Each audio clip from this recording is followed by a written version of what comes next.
So yun, magandang araw mga kasulit. So meron tayo dito update dito kay Mitsubishi Lancer Hotdog. Ito yung unit na matagal na sa atin. Ah, okay na rin naman siya dati. Hindi lang nakukuha ng may-ari. Naka-EV bumper. Ayun yung makina, matining na, hindi na siya nanginginig. Maganda na minor. Marami tayong ginawa dito. Mahaba ang istorya nitong kotse na ito. Bago dinala sa atin dito, actually, paulit-ulit na siya dito pabalik-balik naman siya dito sa atin. Dahil mahaba nga ang istorya. So, nakita nyo na naman sa mga previous post ko dito sa page kung ano istorya nito. So, eto, kukuhanin na ng may-ari. Kaya, i-update ko kayo. Kung makita nyo, matining na yung makina niya, hindi na umaalog. So, marami tayong ginawa dito, katulad ng top overhaul, nagpalit ng distributor, nagpalit tayo ng ECT, engine coolant temperature, kasi dati bago siya gumanda ang minor, kailangan mo munang painitin. Pag hindi mo ginawa yan, mamamatay siya pag binitawan ng accelerator. So, nagpalit din tayo dito ng yung servo assembly. Kasi nga pag binuksan mo yung aircon, bumabagsak ang minor, mamatay ang makina. So nag-calibrate din tayo ng throttle position sensor. Ayan, pinalitan din natin yan.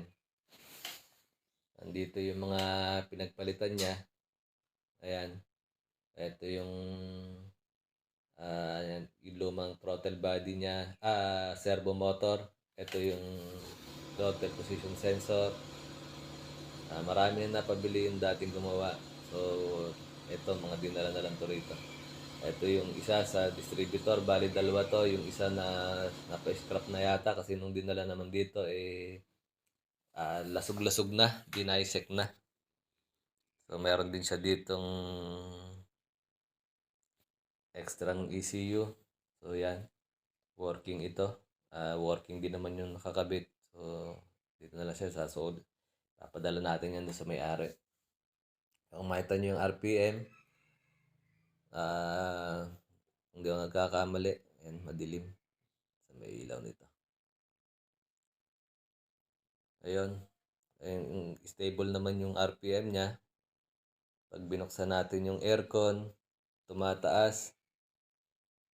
Pag pinatay yung aircon, bumabalik. Ayan, ayun. Ayan, bumabalik naman siya pag pinatay ang aircon. So, okay na. Wala na tayong issue dito. So, dati siya pagka nire-rev mo, nagkakaroon siya ng engine hesitation, nanginginig yung makina. Pagbalik ng RPM, diretsong patay yung makina. So ngayon, ayan, okay na siya. Bumabalik siya sa almost 750 to 800 o to 900 RPM during aircon on. So yun, ang istorya nga nito.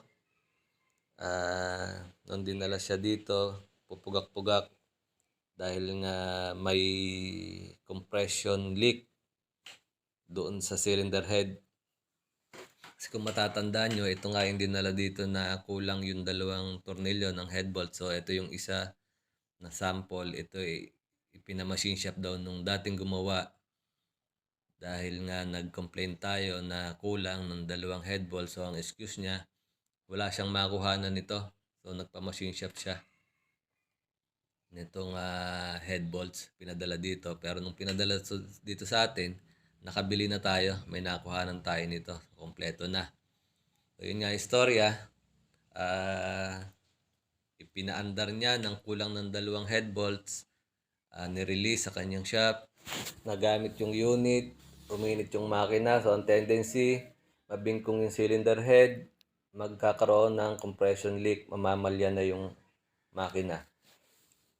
So, imaginein mo, yung kumpleto, pero kulang sa torque, or nag-overheat, kumakawang yung cylinder head, bumibingkong. What more kung kulang pa nga ng dalawa.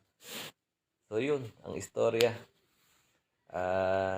Eto, medyo inaamag na, may mga sapot na, pero at least magagamit na. Kukuhanin na nga nung may-ari, papalinisan na raw. So yun lang ang update natin dito mga sir. So isa-isahin nga natin yung mga ginawa natin dito. O una, nag-top overhaul, nagpalit ng distributor assembly, nagpalit ng servo assembly, nag-calibrate ng throttle position sensor, at nagpalit tayo ng engine coolant temperature sensor. Ngayon, smooth na. Ready nang umuwi si Mitsubishi Lancer hotdog or itlog.